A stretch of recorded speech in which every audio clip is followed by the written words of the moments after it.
시편 119편 161절에서 176절 마지막 절입니다. 고관들이 거짓으로 나를 핍박하오나 나의 마음은 주의 말씀만 경외하나이다. 이 금덩어리를 저장해 놓은 119편입니다. 사실은 금덩어리가 아니고 약입니다. 약. 그래서 어, 약속이죠. 약속. 약이라고 하는 것은 약속인데 시편이 구약이니까 구약만 들어있는 아주 오래된 약입니다.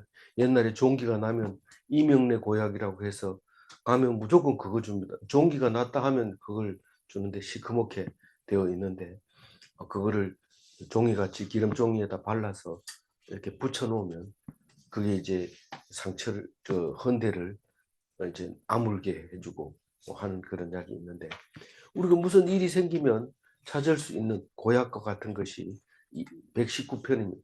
무슨 일이 생기면 급하게 119를 찾아야 됩니다. 119편에는 사람이 살리는 말씀이 들어있고 메시지가 들어있는데 많이 있을 필요도 없고 조금만 있어도 우리를 살릴 수 있는 능력을 가진 말씀을 들어 있습니다. 이제 그 마지막을 묵상하게 될 텐데 어제는 어, 계속 해왔던 얘기를 하고 있는데 딴 얘기가 아니라 말씀을 묵상하겠습니다. 지키겠습니다. 그런데 그 지키는 걸 자세히 보니까 엎조리는 거였죠.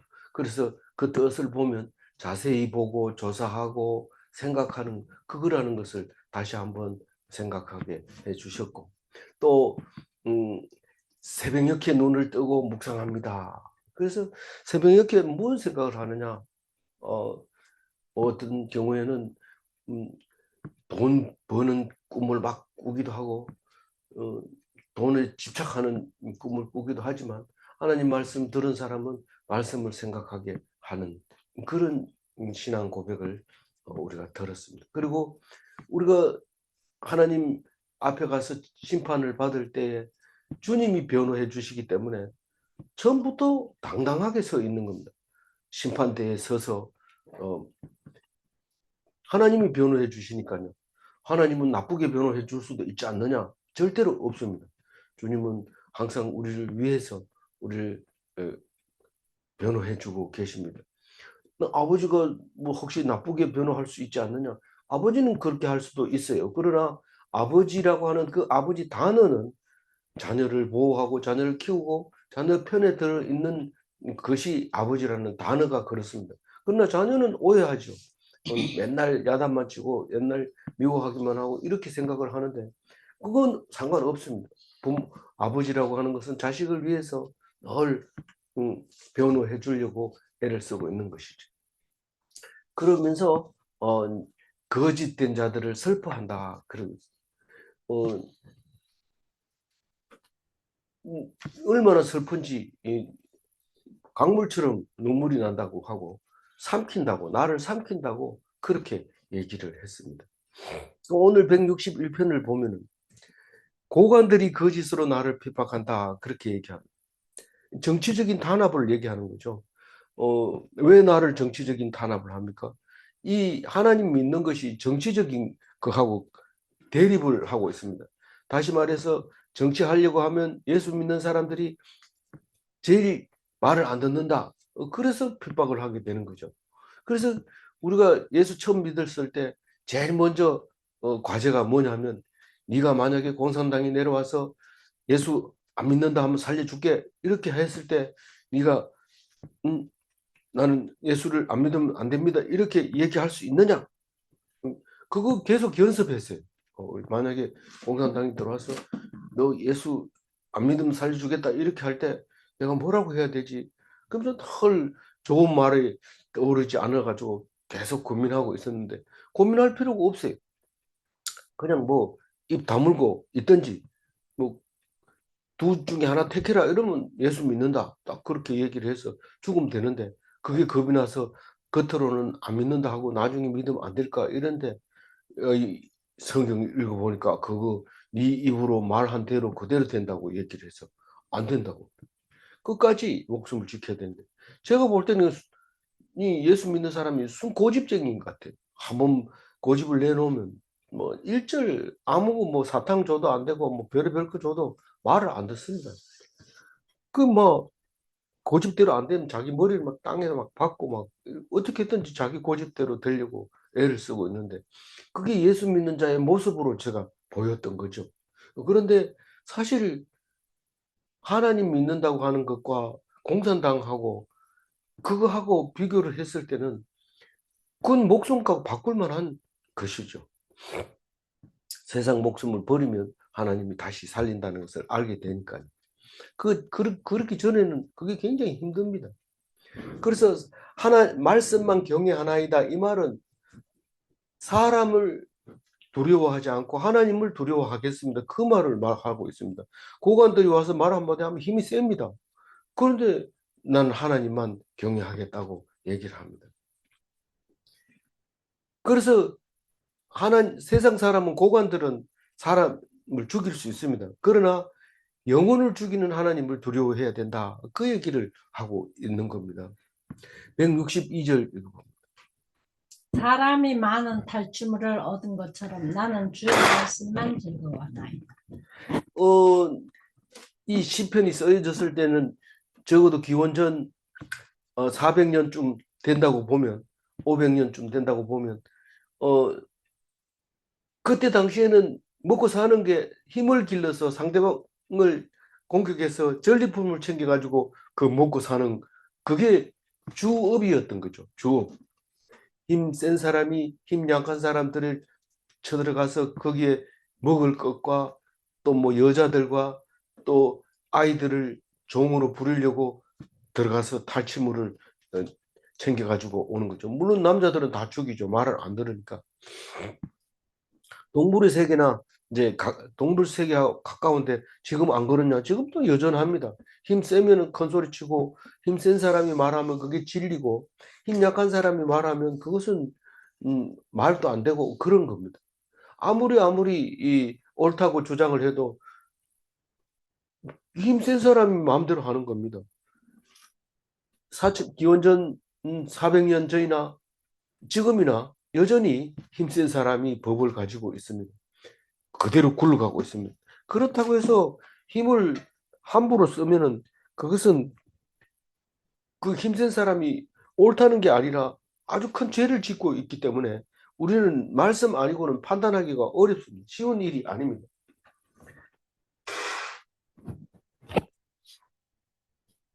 그래서 그 탈취물을 얻으면 얼마나 기쁠까요? 이젠 내가 살게 됐다. 나는 살아남는다. 안 죽는다. 그 말입니다. 근데 사실 탈취물 가지고 몇 달 갈까요? 뭐 아무리 많이 뺏어도 뭐 1년 산다고 합시다. 그 다음에 또 탈취물을 얻어야 됩니다.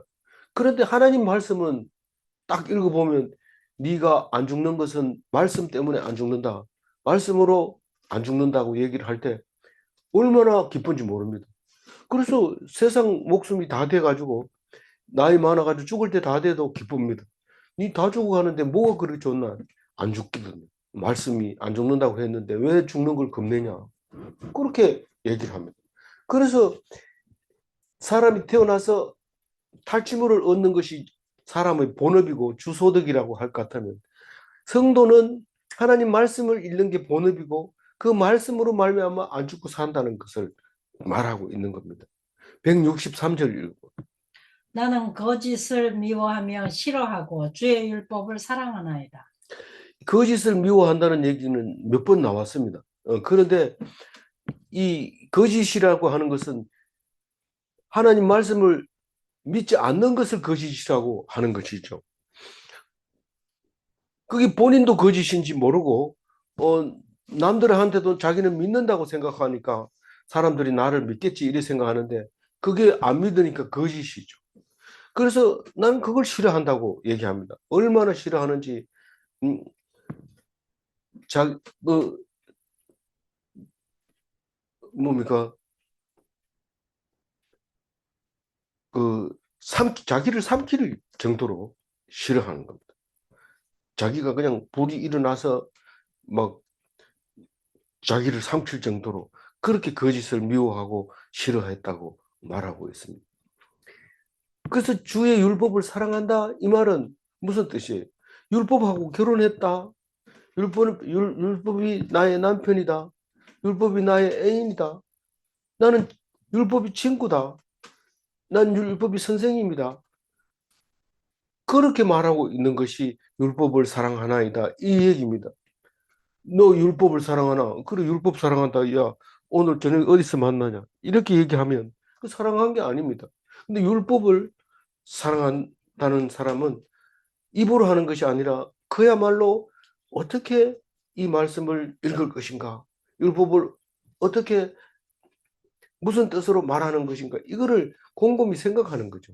사랑하는 사람이 뭐 하든지 상관없이 내 멋대로 한다면 그건 사랑하는 게 아니죠. 사랑하는 사람의 마음이 어떤 건가를 생각하는 것이 사랑하는 건데 율법을 나는 사랑한다고 얘기를 하고 있습니다. 164절. 주의 의로운 규례들로 말미암아 내가 하루 7번씩 주를 찬양하나이다. 의로운 규례는 이 율법이 옳다는 거죠. 그래서 하루에 7번 찬양하는데 무슬림들은 하루에 5번씩 기도합니다. 그러니까 이 164절이 무슬림한테는 큰 힘이 되는 거죠. 율법이 옳기 때문에 5번. 우리가 그, 그, 어, 무슬림을 보고 웃깁니다. 야, 그 하루에 5번 기도하는데 일은 언제 하냐? 그리고 그게 기도가 옳으냐? 뭐, 막 이렇게 얘기합니다. 모은 기도를 그렇게 할 게 맞나요? 똑같은 거 계속 하는 거 아니냐? 그러니까 남들을 볼 때는 자꾸 우리가 얕잡아 보는 그런 마음들이 있습니다. 근데 그 사람은 거기에 사랑함으로 열심히 하고 있기 때문에 그 마음을 모를 때는 우리는 그 사람들을 얕잡아 볼 수밖에 없습니다. 제일 얕잡아 보는 사람이 제일 어리석은 사람이고 제일 지식이 없다는 사실을 우리가 알아야 됩니다. 누가 그렇게 하면 아 그래 그게 무슨 뜻일까? 그게 그런 것은 뭐 왜 그렇게 하는데 어디서 나온 힘이야? 이렇게 생각을 해봐야 되는데 완전히 무시합니다. 그래서 학자들도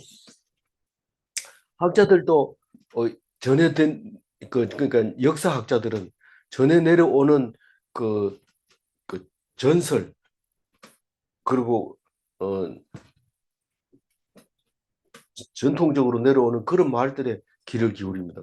근데 일반 역사학자들은 그런 거는 하나의 그냥 뭡니까? 음, 그냥 전설이기 때문에 그런 거 신경 안 씁니다. 마찬가지로 이 하나님 말씀을 들을 때, 읽을 때 우리가 다른 사람, 교회 안 다닌 사람의 말도 귀 기울여 들어야 돼요. 들어보면 그게 성경에서 하는 말이라는 것을 알게 됩니다. 그래서 성경을 읽을 때 다르게 읽어줘요.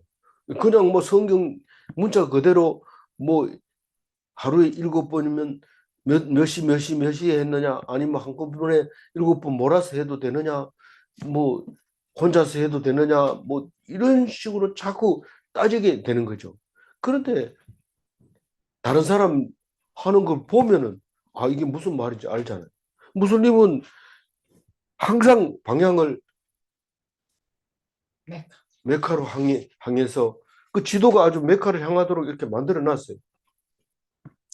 그 요즘 휴대폰에도 무슬림을 위한 휴대폰이 있어가지고 탁 켜면은 메카 방향으로 나침판이 딱 지시하면 그쪽 방향으로 자리를 깔고 아침 몇 시 합니다. 근데 무슬림 지역의 나라에 가면 아쟁이라고 하는 그 시간에 아쟁을 틀어놓으면 아주 멀리까지 어디를 가든지 들을 수 있습니다. 그 시간에 아무 일도 안 하고 기도 드리는 거죠. 근데 외국 사람이나 이방인들이 가면 그 소리가 아주 듣기 싫지만 본인들은 그게 쉬는 시간이고 그때만 하나님 앞에 이렇게 엎드려 있을 수 있는 그런 거죠. 그러니까 그 사람들이 그걸 하니까 우리가 하루에 5번 기도하면은 너 무슬림이가 바로 이렇게 얘기를 하게 되죠.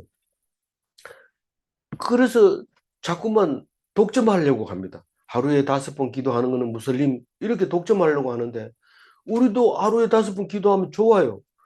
하나님 기뻐하셔요. 그런데 그 사람들이 해놨기 때문에 나를 보고 무슬림이라고 할까봐 못하는 거죠. 제가 학교에 있을 때 방에 냄새가 자꾸 나서 향을 이렇게 피웠는데 어떤 사람이 들어더니 이모 절 냄새가 난다 이래가지고 향을 피우고 싶은데 못 피우고 그만 안 피우게 됐는데 우리는 그 이- 이름을 빼앗겨 버립니다. 누가 신천지. 신천지 이런 건 참 좋은 말인데 누가 빼앗아 가가지고 전용으로 쓰니까 전용으로 쓸 허가도 안 내줬어요. 근데 사람들이 신천지 이름 다 싫어하고 신천지 말하면 이 사람이 이단 아닌지 조사해 봐야 됩니다. 막 이렇게 하고 성경을 안 보니까 신천지란 말이 이 거기서 처음 들었으니까 이단에서 뭐 이삭 이러면은 이삭이 참 좋은 말씀인데 그 이삭이라는 이단이 있으니까 이삭이라는 단어를 쓰면 뭐 이단인 줄 알고 못 쓰고 이렇게 말을 그냥 전용으로 써버립니다. 그리고 싫어하면 그 말 단어 자체도 안 씁니다. 그런 그러니까 우리는 꾸준하게 하나님 말씀을 듣고 그러면 세상 사람들이 다 이해가 되고 들려지지만 하나님 말씀 꾸준히 안 들으면 그만 말도 빼앗기고 단어도 빼앗기고 쓰고 싶은 단어도 생각 안 나고 그런 엉뚱하게 돼버리는 거죠.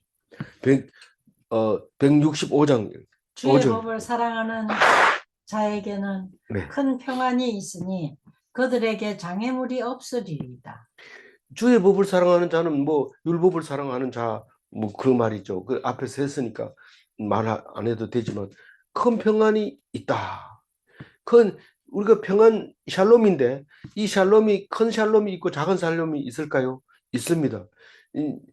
그 새우깡 먹을 때는 작은 평안이 오는 거죠. 그런데 통성할 때는 그게 큰 평안입니다. 그러니까 우리가 어떤 게 큰 평안이고 작은 평안인가? 아까 사랑 얘기에서 어, 얘기를 해봅시다. 어, 우리가 아무리 좋은 애인이 있어도 남편 있는 것보다 못합니다. 물론 뭐 남편 버리고 애인 따라가는 사람도 있지만 그게 등급이 있는 거죠. 친구보다는 애인이 낫고 애인보다는 남편이 낫고 남편보다는 하나님이 난 거죠. 그런 그게 있을 때 하나님이 있거나 아내 남편이 있거나 애인이 있거나 친구가 있거나 이러면 뭐 일만 생기면 전화하고 같이 만나고 그렇게 하는 거죠. 그게 큰 평안입니다. 비교할 수 없는 큰 샬롬. 이거보다 더 큰 게 있느냐? 없다. 그럼 그게 큰 평안이고 다른 번역에서는 이 행복이라고도 하고 번영이라고도 합니다. 큰 평안이 있게 되는 겁니다. 주의 법을 사랑하는 자에게 주의 법을 가지고 있으면 하나님과 결혼하면 큰 평안이 있다. 그들에게 장애물이 없으리라. 장애물이 없다는 것은 만사 형통을 말하고 있는 겁니다. 만사 형통이 도대체 뭐냐? 안 죽는 거다. 아무리 싸워서 안 죽는다면 그건 일이 어려울 게 없습니다. 너 죽여버릴 거야. 이렇게 벌벌 떨입니다. 죽음 때문에. 그럼 일이 안 풀립니다. 그러나 죽음을 안 죽는다는 사실만 알면 그 문제가 어떤 문제라도 큰 어려움이 없습니다. 아니, 죽던데, 그럼 다시 살겠지. 그렇게 믿는 거죠. 아니, 다시 살면 또 죽을 거 아니냐? 아니다. 영원히 안 죽는다. 그래서 죽지 않고 다시 살고 영원히 산다는 것을 주의 율법에 나와 있어요. 주의 규례에 나와 있어요. 주의 말씀에 나와 있는 말씀이라는 거죠. 166절. 여호와여, 내가 주의 구원을 바라며 주의 계명들을 행하였나이다. 이 주의 구원을 바라며 주의 구원을 바라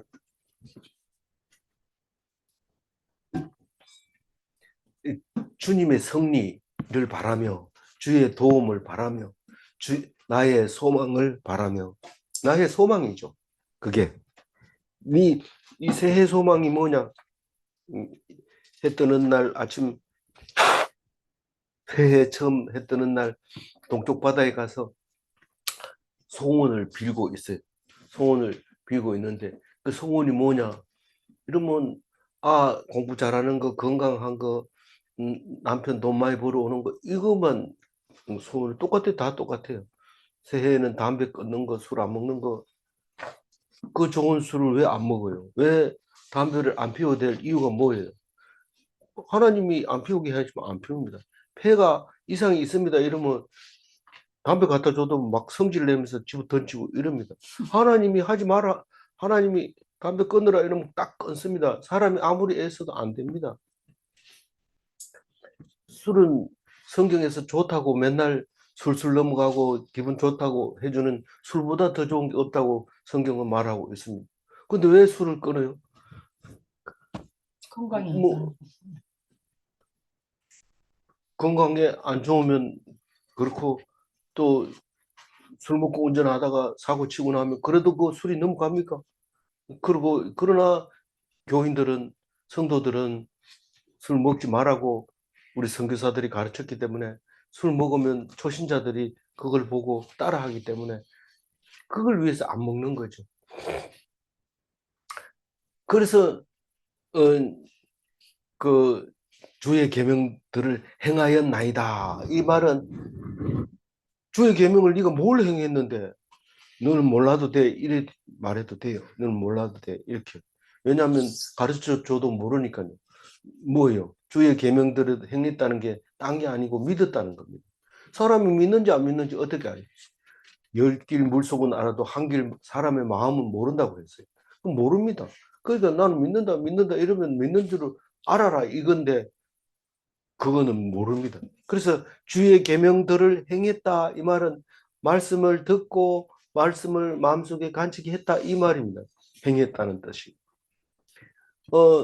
요한복음 5장 39절 한 번 더 읽고 넘어가겠습니다. 읽어봅니다. 너희가 성경에서 영생을 얻는 줄 생각하고 성경을 연구하거니와 이 성경이 곧 내게 대하여 증언하는 것입니다. 그래서 전에는 성경에서 영생을 얻는 줄 알고 성경을 상고하거니와 이랬는데 이제 개역 개정에서 이름을 상고라는 말을 잘 안 쓰니까 이제 바꿔버렸죠. 그 상고한다는 것은 묵상한다는 거예요. 계속해서 말씀을 듣는다는. 왜 성경 말씀을 읽는데 영생 얻으려고 안 죽으려고 죽음을 두려움을 이기려고 그렇게 성경을 읽는다고 했어요. 근데 예수님이 그 성경이 나다 이렇게 얘기를 할 때 나는 죽음에 대해서 두려움을 갖지 않는데 그게 나의 모습이다. 너희들 한번 봐라. 그리고 십자가에 달려 돌아가시는 모습을 보여준 거죠. 우리는 그거를 그 말씀을 모르고 십자가 달려 돌아가신 걸 보고 왜 돌아가셨는데 우리 죄를 위해서 우리 죄를 위해서 원래 죽으려고 해서 와서 죽었구나. 그리고 별로 자기하고 관심이 없습니다. 근데 그게 아니라 네가 죽는데 이 예수님처럼 죽는 것이다. 죽어야 되는 것이다. 그거를 보여준 겁니다. 그 몰랐을 때는 괜찮은데 예수님을 보고 알고 나니까 그 다음에 죄가 두려워지고 죽음이 두려워진다, 오히려. 근데 두려워하지 마라. 믿는 사람에게는 그런 게 없다. 그 얘기를 해 주시는 거죠. 167절 읽어봅니다. 내 영혼이 주의 증거들을 지켜 싸우며 내가 이를 지극히 사랑하나이다. 영혼이 증거를 지켰다는 것은 믿었다는 뜻입니다. 그러니까 예수 믿는 것만 하는 거지 뭘 행한다는 게 아니기 때문에 어렵지 않습니다. 근데 그 믿음이 속이 뒤틀리도록 안 믿어질 때가 있습니다. 하나님께 기도하면 들어주십니다. 이를 지극히 사랑하나이다. 사랑하는 사람의 모습이 어때요? 날마다 묵상하는 게 사랑하는 겁니다. 지극히 사랑하다 그러면 하루에 2번 읽는 거. 그렇게 말을 하고 있는 겁니다. 168절. 내가 주의 법도들과 증거들을 지켜 싸우니 나의 모든 행위가 주 앞에 있음이니이다. 이 법도들과 증거들은 말씀을 말하고 있는 겁니다. 말씀을 지켰다고 얘기를 하고 있어요. 그 말씀을 지켜 싸우니 이 말은 말씀을 믿어 싸우니 그 말입니다. 지켰다는 것은 킵했다는, 가지고 있다는 거 마음속에. 믿습니다 이랬는데 니가 뭐 하나님 말씀 얘기해봐라 이러면 바로 튀어나와야 되는데 믿습니다 지켰습니다 해놓고는 말씀 얘기해봐라 이러면 그건 놔두고 그거는 나중에 우리 둘이 있을 때 조용하게 얘기하고 이 문제부터 해결하자. 이거 이렇게 할 때는 그건 안 지킨 거죠. 말씀은 언제든지 무엇보다도 제일 먼저 이야기해야 되는 게 말씀을 말하는 것을 지켰다고 얘기하는 겁니다. 나의 모든 행위가 주 앞에 있다고 하는 것은 믿음의 행위를 말하고 있는데 하나님이 아신다는 겁니다. 세상 사람들에게 보여준 게 아니고 내 모든 행위를 사람들 앞에 보여주는 게 아니고 하나님 앞에서 그걸 지켰다는 겁니다. 그거는 하나님 앞에 지킨 거는 믿음밖에는 보여줄 게 없어요. 그래서 나의 모든 행위는 오직 믿음입니다. 그게 예수님 닮은 행위죠. 예수님이 한 게 뭐 있어요? 기껏해야 못 박아 죽일 때 암소리도 안 한 게 그게 한 겁니다. 아무것도 안 했는 게 어떻게 한 거냐? 그걸 한 거라고. 믿기만 한 게 그게 한 거라는. 주님의 행위가 우리의 믿음의 행위고 말씀에 순종하는 모습입니다. 그게 하나님이 주님 앞에 있는 나의 행위라고 얘기하고 있습니다. 169절. 여호와여 내가 부르짖음이 나의 부르짖음이 주의 앞에 이르게 하시고 주의 말씀대로 나를 깨닫게 하소서. 오늘 그 시편 119편은 알파벳 22개 중에서 제일 마지막 글자가 타브라고 하는 글자인데 P처럼 이렇게 생겼는데 쓰는 순서도 이 P처럼 이렇게 쓰면 돼요. 예, 이렇게 타브라는 글자인데 22번째 글자입니다. 이 글자가 제일 앞에 오는 단어를 사용해서 8개의 절을 만들어 놓은 거죠. 그래서 뭐 다른 거하고 관계가 되지 않고 따로따로 돼 있습니다. 따로따로 돼 있는데 하나하나씩 읽어도 얼마든지 우리에게 약이 되는 그런 치료가 되는 그런 말씀입니다. 나의 부르짖음이라고 하는 것은 외침이라는 표현을 하기도 하는데 기도를 하나님 앞에 이르게 하시고 상달되게 하시고 상달되게 한다는 말을 주 앞에 이르게 하시고 이 말입니다. 내 기도가 주 앞에 상달되게 하시고 주의 말씀대로 나를 깨닫게 하소서. 하나님 말씀대로 깨닫게 한다는 얘기는 하나님이 우리에게 하신 말씀을 그걸 무슨 뜻인지 깨닫게 해달라고 말하는 거죠. 말씀대로 깨닫게 해달라는 뜻은 이 말씀 했는데 다르게 생각하게 하지 말고 제대로 분별하게 하소서, 알게 하소서 이 말입니다. 나의 기도가 하나님 앞에 이르고 말씀을 깨닫게 되면 그게 기독교인으로서의 삶이 전부라고 말할 수 있겠습니다. 170절 읽어. 나의 간구가 주의 앞에 이르게 하시고 주의 말씀대로 나를 건지소서. 이 간구도 기도인데 외침하고 부르짖음하고 간구하고는 좀 다른 단어를 쓰고 있어요. 간청, 간구 이게 뒤에 단어고요. 말씀대로 나를 건지소서. 나에게 부르짖으라 그러면 내가 듣겠다. 그 말씀대로 나를 구원해달라. 그러니까 자세히 읽어보면 결국은 아는 것이 구원이라는 것을 말하고 있어요. 하나님 말씀을 아는 거, 야다하는 거, 그게 구원이라는 거예요. 내가 남편인 줄 알면은 구원받습니다. 근데 남편인지 모르면 그냥 구원받지 못합니다. 그게 호세아서에 나옵니다. 남편이 찾아와가지고 그 구렁텅이에 악의 구렁텅이에 빠져 있는 그 자기 아내를 구원합니다. 그래서 네 아내라는 것을 알게 됐을 때 구원받게 되는 모습을 호세아서에서 얘기하는데 아내 이름이 뭐라고요? 고멜. 예, 고멜이었던 거죠. 171절. 주께서 율례를 내게 가르치심으로 내 입술이 주를 찬양하리이다. 이 가르친다. 이 율법을 성경을 읽으면 이 율법이 나를 가르칩니다. 하나님이 나를 가르치는 거죠. 깨닫게 해주시는 거죠.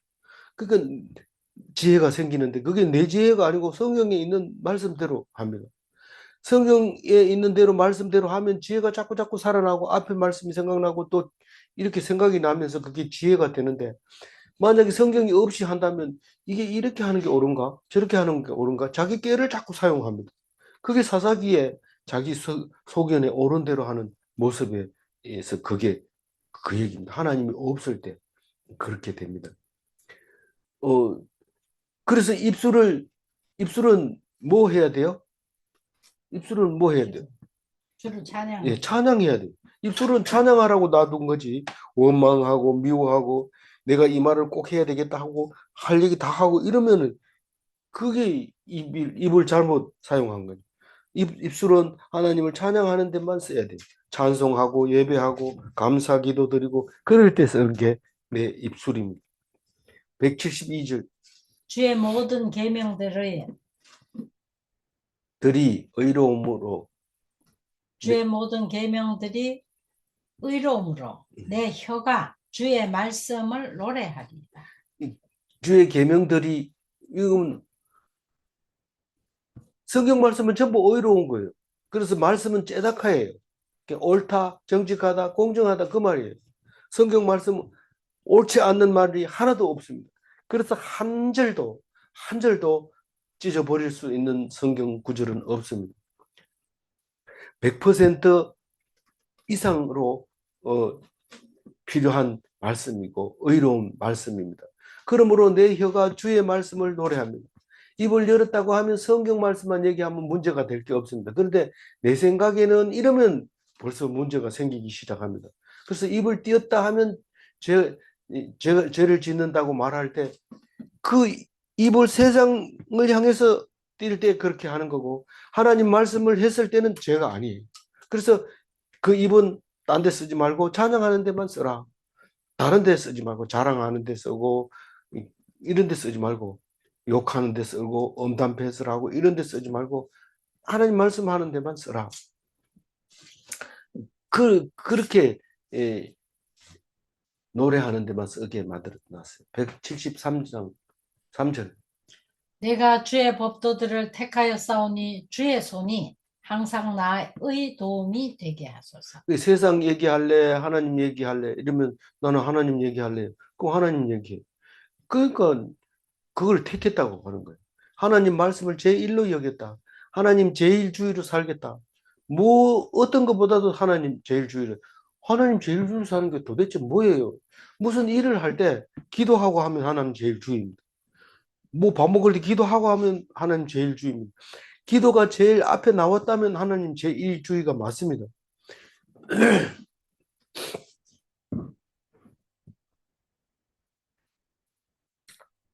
그렇게 했을 때 주의 손이 항상 나를 도와주게 됩니다.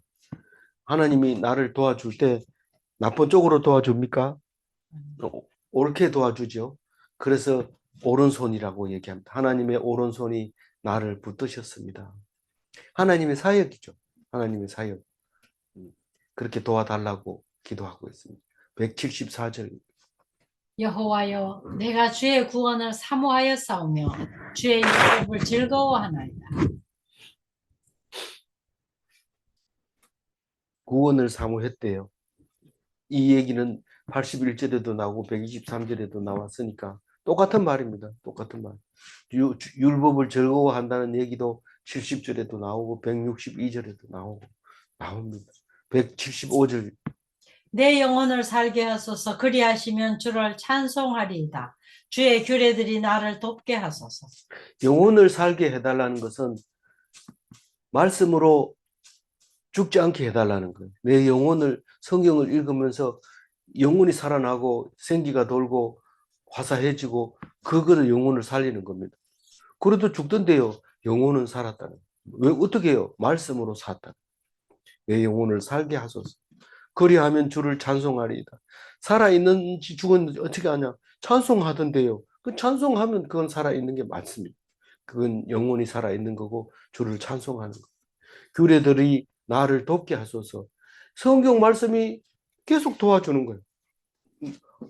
기죽어 있을 때 살려주고 겁먹었을 때 위로해주고 불안할 때 샬롬을 주고 그렇게 말씀이 도와주고 있는 거죠. 마지막 176절 읽어보세요. 이른 양같이 내가 방황하오니 주의 종을 찾으소서.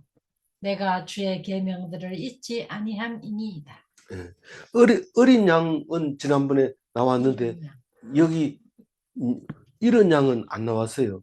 그런데 그 잘못 썼 어린 양으로 썼는데 이런 양은 방황을 하게 됩니다. 방황하게 된다는 것은 나도 부르면 죽습니다. 늑대가 와서 물어갑니다. 요거 맛있겠다 이러고 딱 물어갑니다. 그러면 죽는데 죽지 않게 하려면 하나님이 찾으셔야 돼요. 하나님이 찾으셔야 되는데 예수님이 와서 찾는 것을 우리에게 보여주잖아요. 모습을 이야기해 주잖아요. 이런 양을 찾으러. 내가 이런 양을 찾으러 왔지 병 고치러 온 게 아니다. 병 고칠 능력이 없어서 안 고치는 게 아니고 내 목적은 이런 양을 찾으러 왔다. 그러면서 유대인들이 말씀을 잘못 해석하고 율법주의로 살 때 그들이 돌아오게 하려고 내가 왔다. 그 얘기를 합니다. 이런 양을 찾으러 오신 예수님입니다. 그래서 불쌍히 여기시고 나를 버리지 마소서. 고아들처럼 내버려 두지 마세요. 그렇게 찾으소서 이렇게 말하고 있는 겁니다. 내가 너를 잃어버린 이 양인지 어떻게 아느냐? 계명을 안 잊어버리고 있으면 잃어버린 양이 맞습니다. 계명을 모르면 그건 뭐 고아일 수 있어요. 근데 말씀을 가지고 있으니까 고아가 아니고 주인이 있는 거예요. 주인이 있는 종이. 그 목자의 음성을 듣는 능력이 있는 양이에요. 이렇지만은 목자의 음성을 듣는 거 보니까 찾으면 되겠다 찾으십니다.